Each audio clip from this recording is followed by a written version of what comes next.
Hello, Gorringes are on view, this time for a sale on the 27th of June, which is the weekly sale that combines viewing with the fine sale, so tends to get sort of slightly larger and everybody wants to cram their things into the same viewing, and we get some rather good things in as ever. So let's have a poke around in the smalls. This caught my eye, 1835. Probably, well, it's a bit later in date than that, but it's Victorian, silver mounted, cut glass, claret jug. Quite a smart thing, if you like the sort of thing. There's a plainer and later silver mounted decanter there, lot 1852. That's very pretty, that. Tea and coffee tea set there. That's not a coffee pot, that is a hot water pot because it doesn't have the spout coming from there. What is it? That's okay, that's sort of George VI in the manner of a Victorian one, lot 1801. Quite a big chunky thing though. Carrying on now, also other bits of silver. How about some modern Lalique? There's a little seated bear, panda by the looks of things. Yeah, panda bear. Still got a sticker on it. Lalique Paris, lot 1462. Equally 1460. Again, Lalique puppy dog. A nice big thing. I mean, they may well still make these models. They sort of renew them every now and then, but they generally sort of have a fairly fixed price, as does Louis Vuitton, and there's quite a pile of it in for this sale. Needs some new shoes. Step this way, sir. Suits you. Lot 1452. Very smart, aren't they? Very smart. Slightly worn. I think they're size 10. Size 10. We claim. Won't be happy if I'm size 11. I'll buy those. Anyway, size 10 we think. With a bag and the pouch and everything else. Elsewhere, we've got the black knapsack. We've got a more traditional Vuitton bag, which has no lot number on it, but no doubt you'll find one. I think it's 1450. 1450. Yeah, because it comes with all the extra doodles, right? Yeah. There's Mulberry as well, if that's your thing. 1459. I'm told it's called a bucket bag. You can keep your buckets in it. Yes. Lot 1459. And then a little run of sort of purses and pouches. And is that a necklace? Dog collar. Dog collar? No, I'm joking. That would work quite well for Hector. Yeah. He'd like that. Lot 1454, dog collar necklace. I'm not quite sure that's what Vuitton called it. And there's a So, Chanel handbag. and a Chanel handbag as well. So there we go, all sorts of poshness for you. In that section, these catch my eye. Lot 1476, because I always like muff pistols. And there they are. These are percussion models, as you can see, with a box lock that should, if we cut them, it should spring the trigger down. But that's not happening on that one. Let's look. You keep them in your muff. Well, they're sort of little tuck away pockety pistols. Okay. There you go. You cock them, see, and the trigger springs down. Right. And that takes a bullet, does it?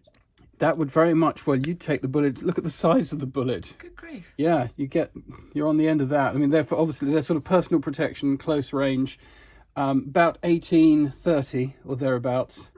With this box lock and the percussion, you get flintlock before that. Percussion more reliable because you put a little percussion cap there, and it's more likely to go bang than a flint striking.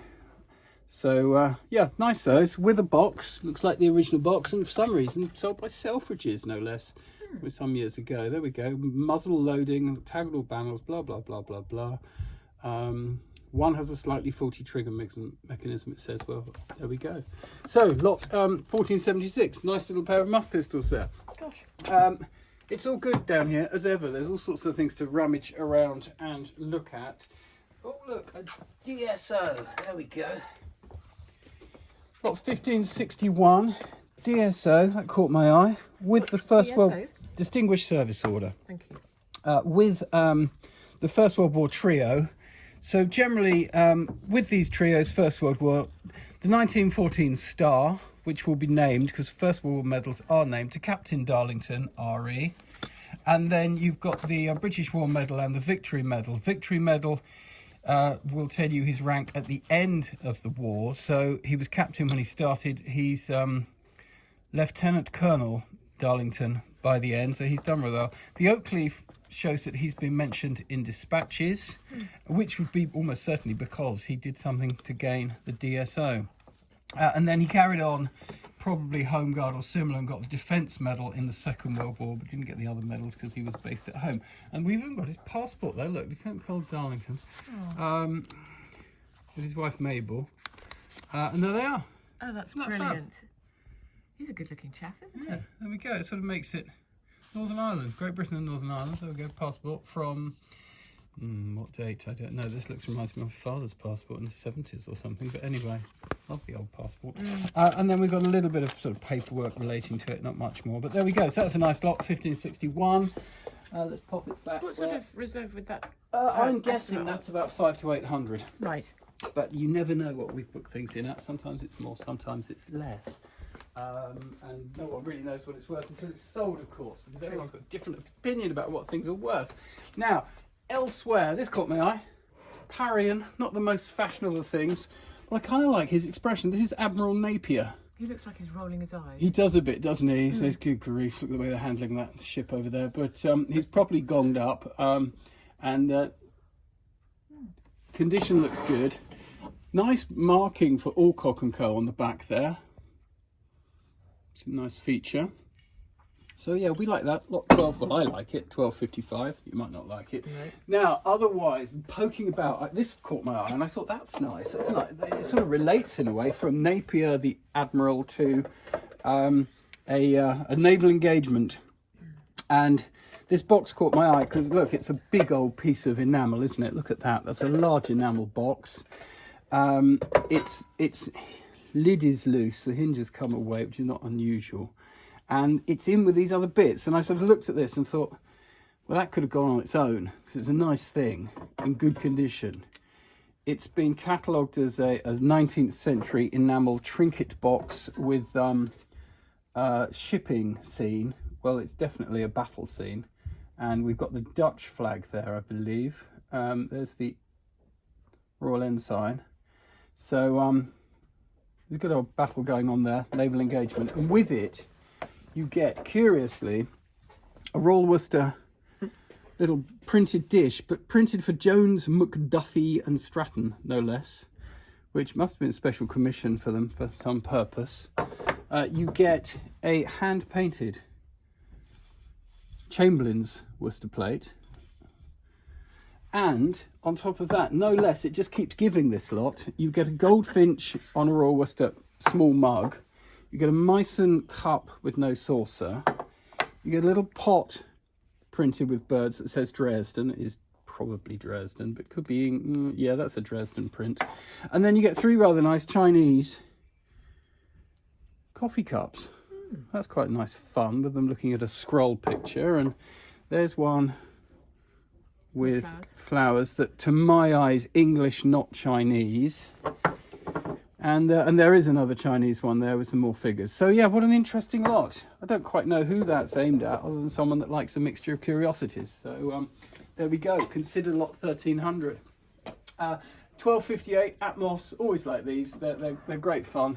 The Atmos clock working on atmospheric pressure to drive the pendulum there, which will rotate backwards and forwards, influenced by an atmospheric pressure driven. What's on at the back? Spring at the back. Bear with me. I'll have to shut down the mechanism before I move it. At the back. Oh, it's one of those. It's a bracket. Oh. So we don't see these too often. Fun enough, haven't seen them very often at all. But there is the original wall mounting bracket for it. Gosh. Very stylish, isn't it? Very nice. So there we go. That's 1258. Always quite popular. Very Used to be sort of 400 or 500 each. They seem to be creeping up now. Next to them, well, what have we got here? Wedgwood of Etruria, England, suggesting a date of around about 1900. Creamware, rather smart urns those. Nice and plain. How about a crown? A coronet to mount on the wall. Look, it's a wall mounting thing. So you could put that and have your bed covers drape up to it, or that's what it's or for. put it above the shower for your shower curtain, if you're that way inclined. But anyway, it's kind of fun, that, isn't it? Like 1261. We try and pick out the fun things for our viewers. That's quite nice, isn't it? I mean, it's not that nice, really, is it? But it's got a look, hasn't it? Yeah. So I've called this Newlyn School, suggesting it's from that sort of part of Cornwall down there. I'm not sure quite where they've got fishermen's cottages and high castle walls. Might not be that part of the world. Is there a signature there? Yes. Oh, is there? What's it say? I don't know. I'm sure there is one. Well, I don't think you know for sure. I think you're just speculating. There's something. So we haven't gone mad on it. I think put 40, 50 quid or so on that lot. 16.92. There we go. Yes, well spotted. Another curiosity lot. There are The other one that I think is really fun is the fishing. The geezers in the boat. Yeah, I think that's really... Patience in a punt. Henry Bunbury. And yes, it's great fun, isn't it? I think, yeah, dog. there they are. All Dog swimming? Have they caught the dog? I think they've probably caught the dog. All pottering away, waiting to catch a fish. But yeah, it's nice, isn't it? It's an original stipple type engraving, hand coloured. Yeah, and a nice old frame. Not a bad thing to spot misses. Staffordshire, we won't dwell on that, sadly. Glass dishes. Curious we like lot this here. one as well, didn't we? 1320, yeah, that's nice, isn't it? That's really yeah, nice. That's got a good look, hasn't it?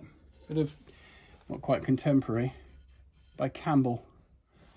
May have been researched by our team of researchers. But yeah, that's got a good look. 1687, now for something completely different. Irish Tweed art by E.D. Fitzpatrick of Dublin. Gosh. There we go. I mean, that's very much a sort of classic Connemara scene. And with it, you get some Welsh slate art. 1687. The estimate is not expecting great things from that lot, but you never know. So there we go. All sorts of goodies, as ever. I sort of glanced around. I could keep waffling on forever about it all. There's lots of nice things. Road, won't we, later? Will we? Okay, we'll go across the road and have a poke about there and report back to you on that. Thank you. So here we are in the warehouse. What have we got for you? Well, it's the same as most weeks. Loads of garden stuff, which everyone seems to want, and some furniture that you could put inside your house, which no one seems to want at all, unfortunately, in the main. Things are just so remarkably inexpensive if they're anything traditional, like a sort of whatnot there, or a standard chest of drawers, or an Edwardian sort of slightly stylish armchair, then they're just absolutely no money whatsoever. But as soon as you get something garden furniture, such as this Hartmann sort of triangular top teak table with the chairs and a little picnic table alongside, then that makes the money. You know, that'll make 500 to 800 easy, might make more. And the benches and these sort of metal sets, this lot 1068. It looks like wood, but it's actually all painted. It's rather pretty, isn't it? And 6 chairs, table, 1068. Gosh, another fire pit. Another 5, but we sort of get one a week, don't we? I think this one's made 55 quid. The big one made 500 because that was unusual. But the little ones are cheap as chips, as they say. Gosh, that's a huge. Look at that. That's a big vitrine. Vitrine. It's a vitrine because it's glazed, so it's a display unit. If it had solid doors, it would be an armoire, otherwise known as a wardrobe. What on earth do you put in there? So it's well, you put your bits and pieces. You could put whatever you collect and want to show off. Right. Tea sets, taxidermic heads, all sorts. You could put booze in it, I suppose. You want to show your booze off? I don't know.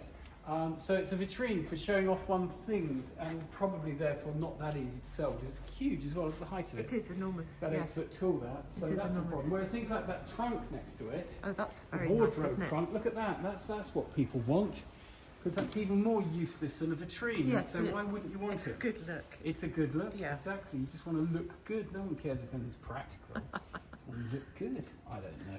Anyway, if you don't want to talk to your friends, you could go for this one.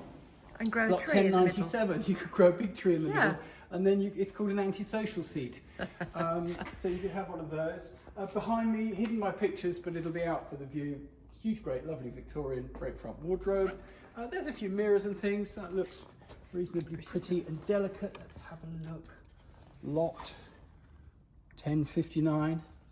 A delicate little gilt frame mirror. Let's pop that back there. I do like that picture. You do like that picture. Well, do you like it the right way up? Yes, I was going to try and tilt the video, but that's not going to work. Oh, lovely colours. There we go. Well, that is, I believe this is by Peter Coker. Right. So have a look. That's a good Yes, it is. size. He painted it in 1988. And he's a name in terms of, if you look at him online, loads of money, big commissions for all sorts of institutions, but actually, in the cold light of the cell room, he's not huge money, but do we have a lot number on him? Do we have a lot number? I'll find it otherwise. I don't think you do. Doesn't matter, I'll find it. It will be very close to 1724. Okay. It'll be 1723 most probably, I think you'll find. And it has a title. It's called The Red House, New Road. Okay. No, that's his address where he lived. Boy, it's called Salmon Nets number 7. Oh, that's And it brilliant. has the RA exhibition label Verso, so it's a whole lot better. And There are we go. these amazing gates in? I think someone hasn't picked them up, so Oh, right, we'll that's- just sell them and sell them on if they don't come and collect You them. want those, don't you? Unbelievable. They're They're fabulous. lovely, aren't they? Yeah. Great. Makes you want to get a gateway just to put the gates in it. Yes. Yes, absolutely. So there we go. Nice selection for you. Come and have a look at it. Kick the tires of everything as usual. Ask us questions. We look forward to hearing from you and seeing you at the View. Thank you.